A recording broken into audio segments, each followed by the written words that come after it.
Hello, everyone, and welcome to this ALISE 2021 What Do I Do? Conference Proposal Submission Guidelines webinar. Let's see, let me make sure this works. There we go.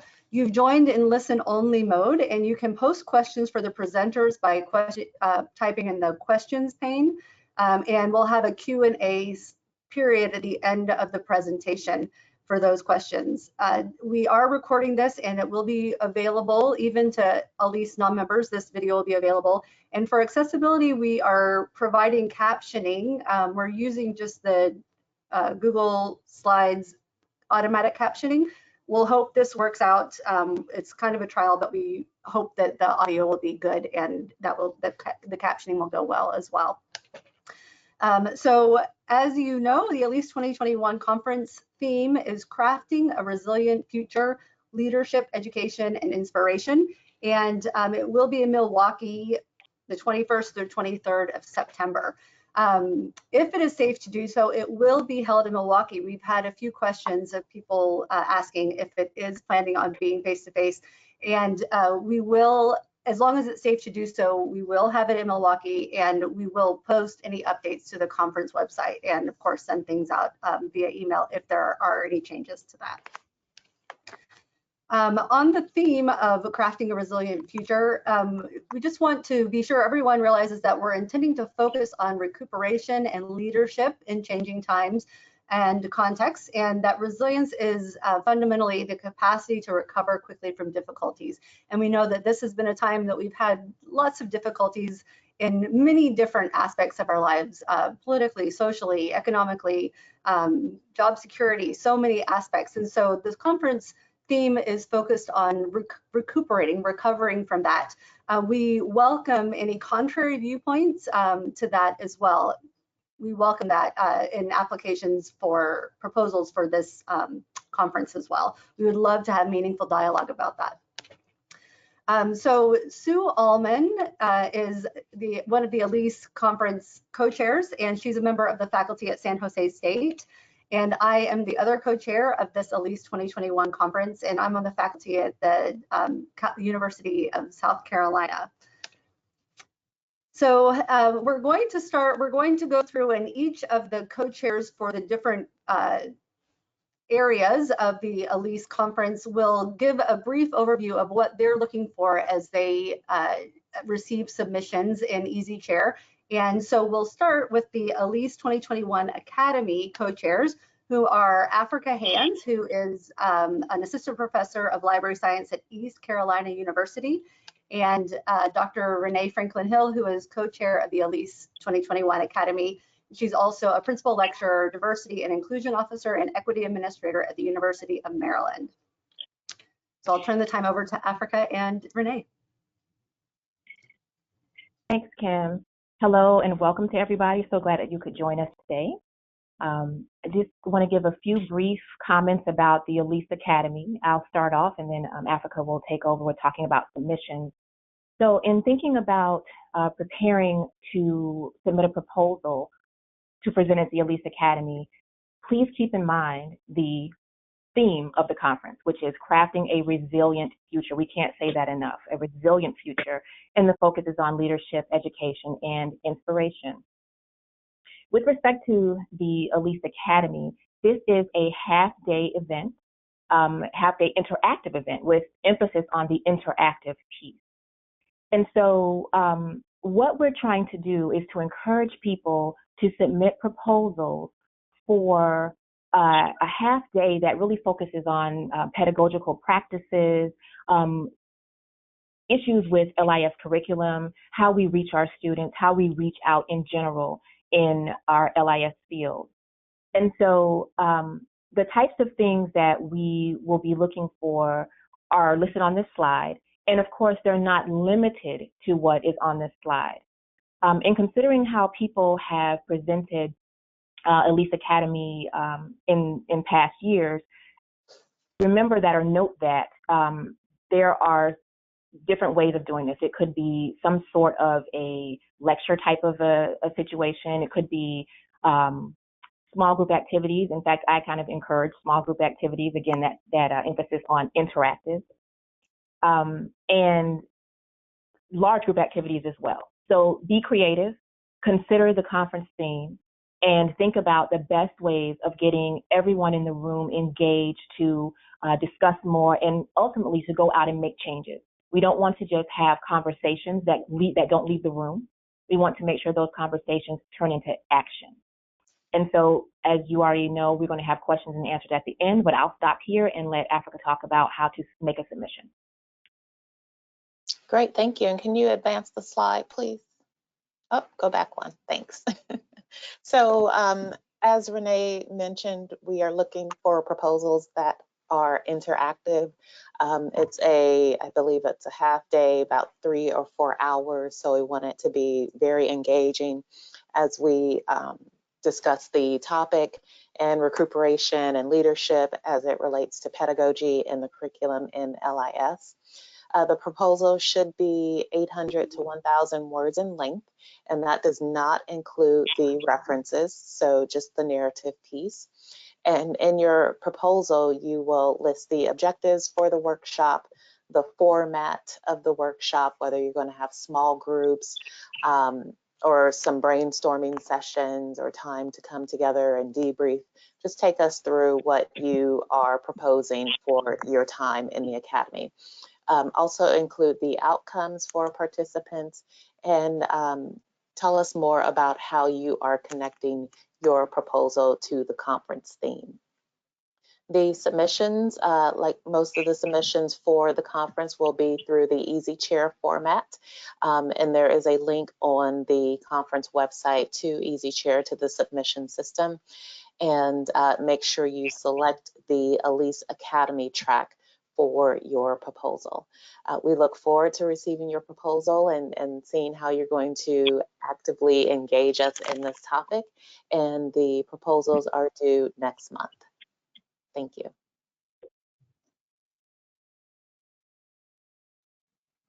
Thank you very much, Africa and Renee. So next we have the ALISE 2021 juried papers.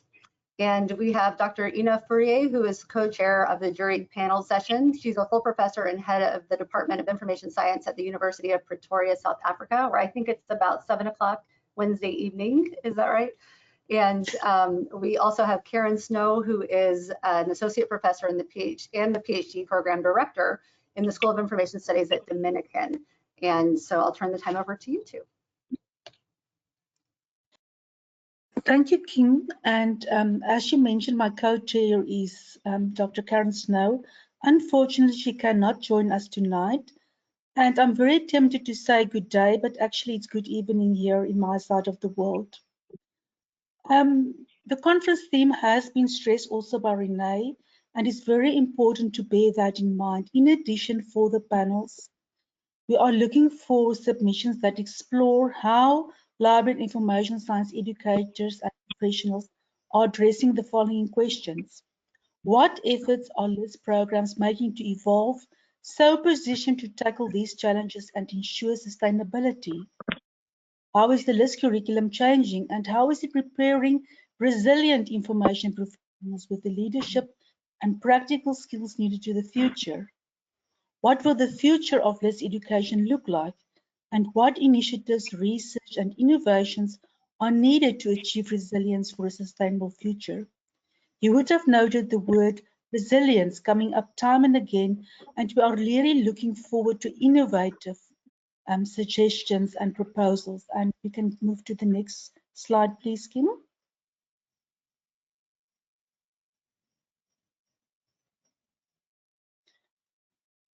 What we require for a panel proposal is a clear focus, explicitly relating to the conference theme. You must spell that out for us.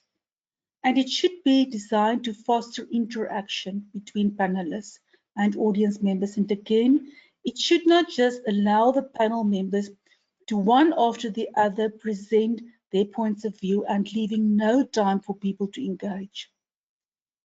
Their presentation should only be the start of the conversation. You are free to come up with innovative panel formats, and we are not giving any examples here because we want to leave it open for your innovative ideas. Something suitable to your topic. And it must fit in within a 90-minute block. So you should work out how many panel presenters you have, how long each should talk, and then how much time there is left for interaction. Again, I think it's extremely important to bear in mind that your presentations should not take up the bulk of the time. We are looking for the ideas from the audience.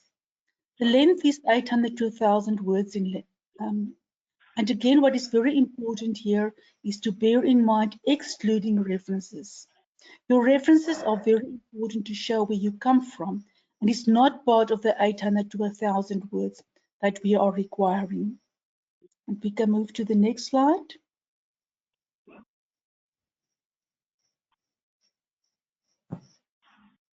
Okay, I'm going to be talking in a minute, so if you can turn that off.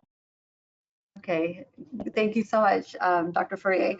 So next we have the ALISE 2021 Jean Tiggs Sutcliffe Doctoral Student Poster Competition. And we have the co-chairs, Laura Saunders. Let's see, if this advances, there we go. Laura Saunders, who is an associate professor at Simmons University.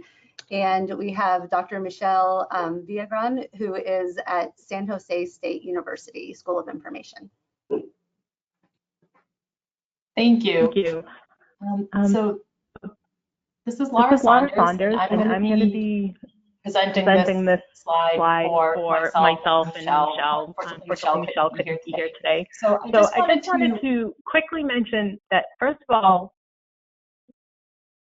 I'm sorry. First of all, the doctoral doctoral poster does not have to follow the format theme of the conference. So, Laura, I think there's an echo if you have the two microphones on. I don't believe that I do. I think we can hear you now. Okay. Now it's two. Is that better? Is that better? No, that's two voices still. Okay, hang on one second. Is this better? Can you hear me? Yes, that's perfect. Okay, I'm sorry about that. So I want to emphasize that the doctoral poster submissions do not have to follow the conference theme. So they don't have to be related to resilience. This is obviously open to any topic. And I also just want to mention quickly that this is a competition. And so the winning poster does get a certificate, a 1-year ALISE student membership, a $200 cash prize for the first place winner, and a plaque. So it's a really nice, it's a nice set of things that you will get if your poster is a winning poster. But even if your poster doesn't win, it's a really great way to showcase your work and to network with other people in the field. The eligibility for the poster competition is for doctoral students who are in the stage of completing their dissertation. So you should be at the post-proposal stage where your core data have been collected and analyzed, and you're at the point of beginning to draw conclusions from the research. That's the earliest stage that you can be at. It's also open to recent graduates of doctoral programs, so people who have finished their dissertation, defended their dissertation, and even graduated. The only limit for people who are at a later stage is that you must not have competed previously in this competition. If you can go to the next slide. In terms of the submissions, it is limited to 1 submission per student, and just be sure that you include all of the required demographic and project information, including a 50 to 100 word mini abstract and a 500 word full abstract, and indicate what stage your project is at. In terms of recommendations, Michelle and I would recommend that you focus your abstracts on your research questions and hypotheses, the methods that you used to investigate, and your findings and conclusions, and especially to put some emphasis on what some of the significance of the conclusions might be. Those are going to be the areas of most interest Obviously, people sometimes spend a lot of time on background information, which can be important for context. But in terms of the proposal, it's a really good idea to focus on the research questions and the findings. So good luck, everyone. Thank you very much, Laura. So now we have the work in progress poster session, and the coordinators of this are Dr. Becky Wilson, who is an assistant professor at the School of Information Studies at McGill, and we have Sarah Bariage, who is assistant professor of the School of Information Science at the University of Kentucky.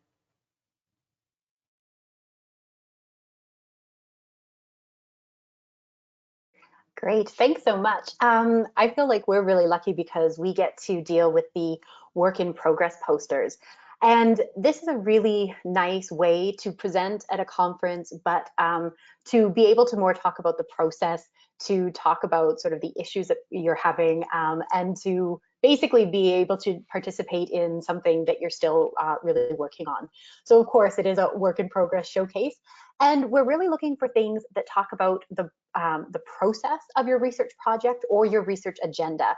And in particular, it's useful for the conversations that people tend to have to highlight things like the difficult, complex, or thorny aspects of your work and sort of how you're dealing with that. And it's also intended to encourage sort of discussion between participants to talk about ways that you might be able to solve it and to sort of share research ideas. We do, of course, welcome attendees at any stage of your career. So we're not limiting in any way to particular participants, but we did want to highlight that doctoral students cannot submit the same research presented in the doctoral student research competition. So we're trying to make space for other researchers.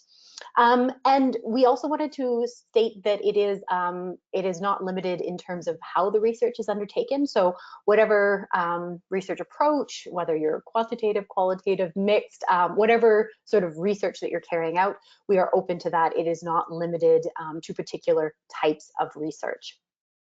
This is an interesting poster session because the posters are not refereed or judged. So that's another sort of nice way to be able to participate in ALISE. The space, of course, is limited.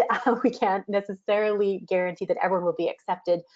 So it's more based on availability, and we are giving priority to posters that align with the conference theme of crafting a resilient future. But we're hoping that we're going to be able to include a lot of different people's works to showcase what they're doing. And I'm going to turn it over to Sarah now for the next slide. Thank you, Becky. So what do you actually need to submit? For the works in progress posters, authors are asked to submit an abstract of 150 to 250 words, detailing the focus of their poster. Along with this short abstract, authors should also include 2 sets of keywords. So one set of 3 to 5 keywords from the ALISE research taxonomy, and the link to that is here, and a second set of 3 to 5 keywords generated by the authors. Posters are to be submitted through the ALISE EasyChair portal by March 15th, and you can expect to hear from us about acceptances by May 15th.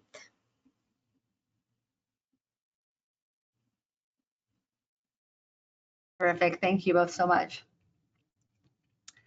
So next we have the ALISE 2021 juried papers, and the co-chairs are Dr. Abebe Rarisa, who is Associate Professor and Associate Dean for Faculty Development for the College of Emergency Preparedness, Homeland Security, and Cybersecurity at University of Albany. And Lisa Hussey, who is the co-chair of the ALISE juried papers and the International Library Education SIG. She's also on the faculty at the School of Library and Information Science at Simmons University. Thank you, Kim. Welcome, everyone.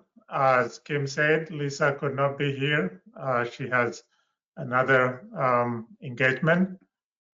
If you are tired of us telling you that your submission needs to align with the conference theme, it is by design, because as Becky and others have said, one of the evaluation criterion is alignment to the conference theme. So keep that in mind.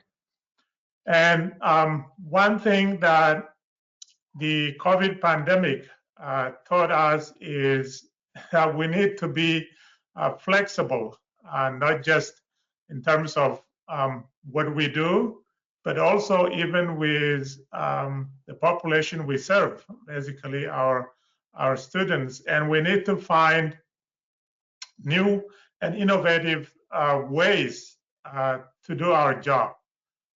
So that's why your submission needs to not only align with the conference theme, but also be able to address some of these questions. What are these questions? One, question about efforts ALISE programs need to evolve and tackle challenges to ensure sustainability. I think this is another keyword in the conference theme. And also how ALISE curriculum is changing and to produce resilient information professionals with leadership and practical skills, not just for today, but also for the future. And what will the future of ALISE education look like? And what are the initiatives and other ingredients we need to achieve that resilience for a sustainable future for ALISE education? And finally, please consider these questions and ideas from diverse perspectives. Next, please. Yes. When it comes to your submissions, I think these are similar to some of the other submissions. So make sure that you adhere to the requirements. What are those? Use the template, even for your initial submission. And some people don't use, and we usually send them back and ask them to resubmit using the template. So if you don't know where to download this template, I think the link is there on the website. So, and please, for the jury papers, try to keep each submission to between 2,000 and 2,500 words, and also include the mini abstract, which is about 150 words. And also there are 2 sets of keywords that you need to include, and there should not be duplication of terms between the 2. And we also use the double-blind review process. So it goes without saying that you need to remove any identifying information. And finally, please note that if your submission is accepted, you need to register for the conference to present. Thank you, Kim. Back to you. Thank you, Vivi. So next we have the ALISE 2021 SIG proposals. And for this, we don't really have like a co-chairs of the SIGs. And so we have Colin Post, who's the vice chair of the ALISE Community Building Committee and assistant professor of the Library and Information Science at University of North Carolina, Greensboro. And then we have Jenny Bosseler, who's a member of the ALISE Community Building Committee as well, and an associate professor of the University of Missouri-Columbia program and the program chair of library science. So I'll turn the time to Colin. Hi, thank you. So yeah, the SIG conference session proposal is a little bit different than the other ones. So we wanted to just kind of clarify the process for submitting to a SIG conference session. And so if you haven't been to an ALISE conference before, every SIG, every special interest group, and there are a number of special interest groups that you can find on the ALISE website, has a dedicated session at the conference. And the SIG convener is the person responsible for putting that proposal together. So yeah, like Kim said, it's not one chair sort of organizing the whole thing. It's the individual SIG conveners who are putting together the proposals for their individual SIG conference session. So the process for that is the individual SIG chair, SIG convener will put out a call for papers, call for proposals, and I've seen several come through the ALISE listserv. for people to submit proposals for the SIG conference session. So look out for those for a SIG that you're interested in submitting a proposal to, and it'll be with the SIG convener that you are directly submitting that proposal. So don't submit a SIG conference session proposal to through the EasyChair site. It'll go directly to the SIG convener. And if you are not sure, if you have seen a call for proposals from a SIG that you're interested in participating in the conference session with, I would recommend going to the ALISE website and looking up who the SIG convener is for the SIG that you're interested in and contacting them directly. And now I'll hand it over to Jenny, who will just kind of talk about sort of the timeline for when this is all happening. Hi, yeah, I'm here. My webcam isn't working, so so you'll just have to listen to me. I actually had to talk to Colin about the deadlines because it was a little bit confusing to me on the website. So there are as Colin said, the SIG conveners put out their own calls for proposals. So watch for those through the ALISE listserv, but also I believe the SIGs have their own lists often. And you know, something to remember about SIGs is that it's really a good place to find your home within ALISE. So it's a good way to connect with people with the same research interests. So do get involved with the SIGs. So the SIG conveners make their selections and notify authors of their acceptance or rejection 2 weeks ahead of the ALISE official submission deadline. So March 15th is for SIG conveners to get their proposals to the conference submission system. They need to notify individuals submitting proposals by March 1st, if that makes sense. So the authors whose proposals are not accepted by SIGs can then submit them to the general conference. So this year we have very purposefully made it so that SIG proposals are due prior to the general conference calls so that you can resubmit if it's not accepted by a SIG. Did I get all that right? Want to clarify anything, Colin? I think that's all, and we're happy to answer, you know, Okay. questions in the Q&A later. Okay. Excellent, thank you. Thank you very much. And we are going to round this off with some discussion and information from our conference proceedings co-chairs, who are Dr. Yoon-Sun Choi, who is co-chair of the conference proceedings. She's an assistant professor at Valdosta State University. And we have Megan Harper, who is the interim director of the School of Information at Kent State University in Kent, Ohio. I'll turn the time over to you two. Thank you, Kim. Since the detailed information are presented by chairs, so we are going to provide a brief summary of the submission guidelines.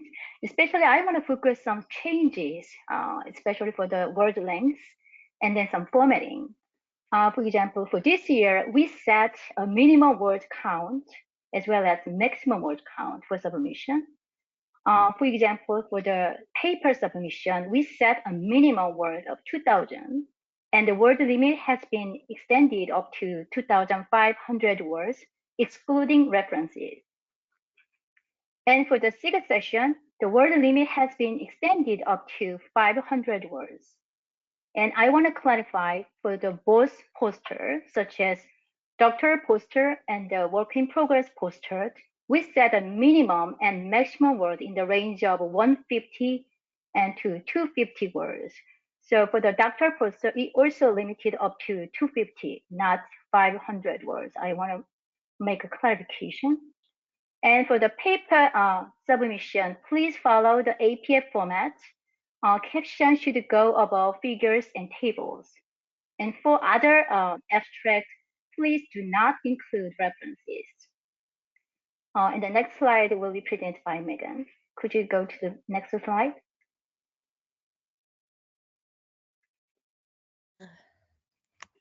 Okay. Hi, everybody. So I'm going to report on the summary of the style information for authors. The templates have built-in styles. You shouldn't add any headers, footers, or page numbers. And we added that there are 2 types of keywords. There's the ALISE research taxonomy topics, and we ask that you assign 3 to 5 topics from the ALISE research taxonomy, and you can see that list from the link. And then the authors can provide 3 to 5 appropriate keywords, and we ask that you don't replicate the keywords that were already listed on the ALISE research taxonomy topics. And then we have a keyword format, list them in lowercase, and then separate them by a semicolon. We have some examples there. Thank you.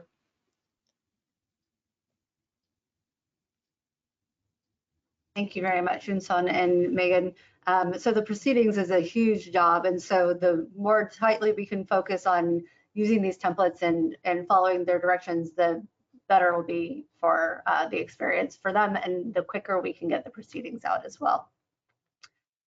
So thank you. All right, so let's see. Next, we have time for questions and answers. First, I'd like to thank all of those who presented about their parts of the conference, and I see that there was one question that was posted at the beginning. Sue asked, African Renee, will you accept one proposal for the entire academy or 2 to 3 proposals to divide the time? And Africa, I know you posted a response, but would you be willing to talk to that? Sure. Can you hear me? Yes, yes. Okay, thanks. In my past experience of attending the academies, there's usually one group of people who present the academy. So ideally, one group would be accepted to present in this year's academy. Of course, it all depends on the proposals that we receive, and so we're pretty open to any possible collaborations that we might put together after receiving the proposals. Thank you, Africa. This is Sue. But just to clarify for people attending who may not know, they should prepare for, you said initially, a half day, 3 to 4 hours. Yes. So that's what they need to submit, that it would last that length of time. Yes, definitely. Good. Thank you for clarifying. Thank you. Mm-hmm. And I don't know if everybody opens chat. Colin, thank you for posting that link to the ALISE SIGs and contact information. That will help to clarify the SIGs and what you need to do, who you need to contact. But if anybody else has questions, please either type them in chat or I guess that's the best way.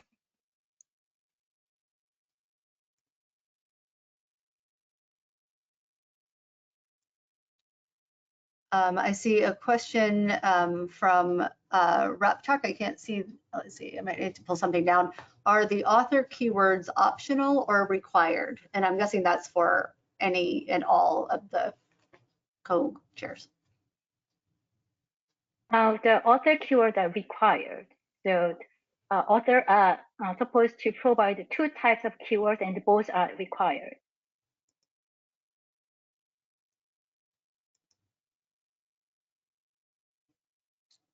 Thank you. Are there more questions? Sue, do you see more questions? I can't pull it down to see. I can only see one line at a time. Actually, Kim, I couldn't even see the one you just read. So I think people, Marsha I'm not quite sure how to determine. I think I can go the whole way, but I don't see any more. Okay. If anybody else sees more of the presenters, please let us know. I also don't see any more. Okay. Do we have any other questions?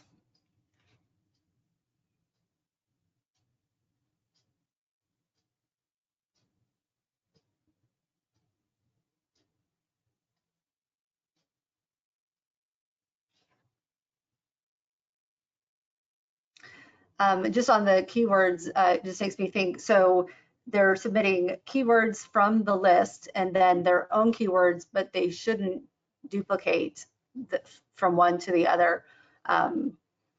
And so it's just a matter of just thinking of how you'd like to describe your work in 2 different ways.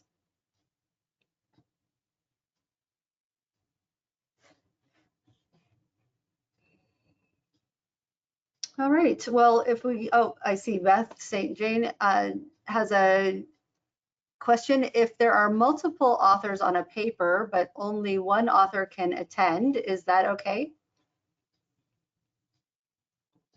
That's a good question. And I guess maybe am I the one to answer that, or Sue? Are you the one to answer that? I don't know the definitive answer. Sandy is here. I won't put it on, but if you know Sandy, I would say at least the presenter needs to register for the conference. But that's something we will need to clarify with the executive director.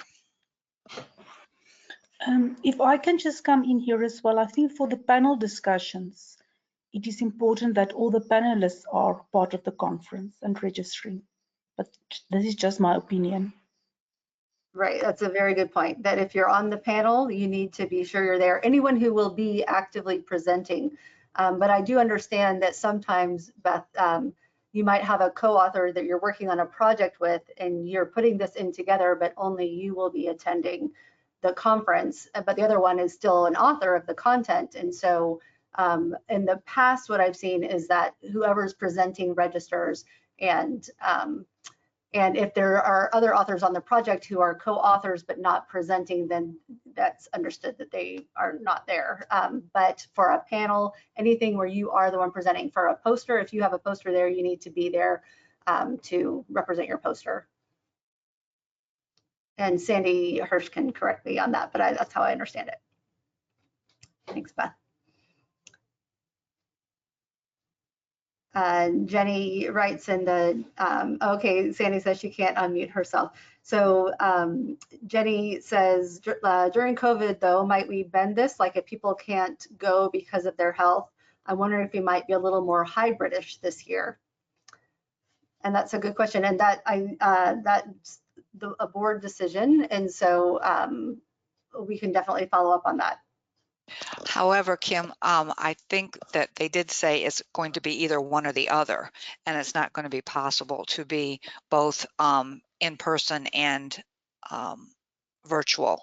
So it will be the decision. It will be either one or the other. And I'm not sure that, well, as Kim said, we'll have to get clarification, but at this point, I think no.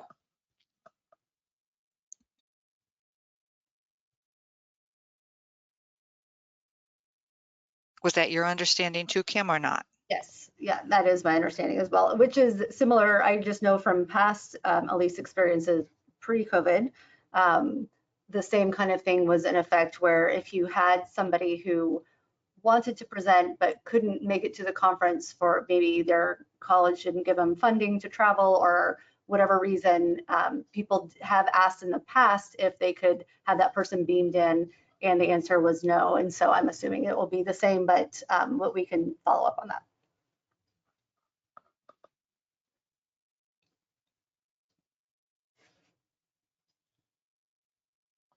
All right, any other questions?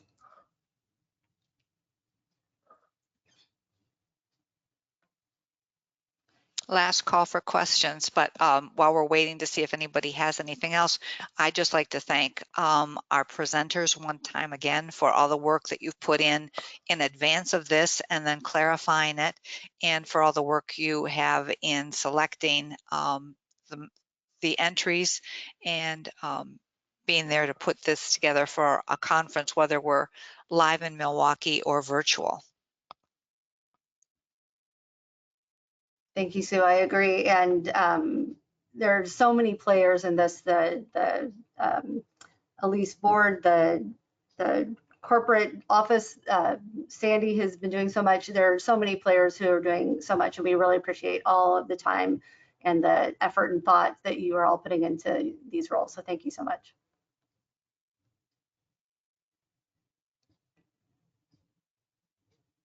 Great, and so we look forward to seeing your proposals. That's wonderful, and we know that as the date approaches, people often work to deadlines. I know I do. And so you see March 15th in the calendar and are kind of planning on probably submitting it on March 15th. But don't forget that for the SIG one, there is that earlier date that you'll need to get it in. And so please be sure that you communicate, and don't at all hesitate to send the SIG coordinator an email just saying, hey, I'm planning on putting something together, and I'm just working with my colleagues and we'll put something together, just so they know and they don't worry that nobody's going to submit. That would be a very kind thing to do. All right, well, thank you so much, and we appreciate your time. And again, this recording will be posted on the ALISE page for anyone to be able to access. So if you have any questions and you need to refer back to it, you'll have it there. And if you have any colleagues who are thinking about submitting, but they aren't sure of the process, please feel free to tell them that that's available. All right, thank you.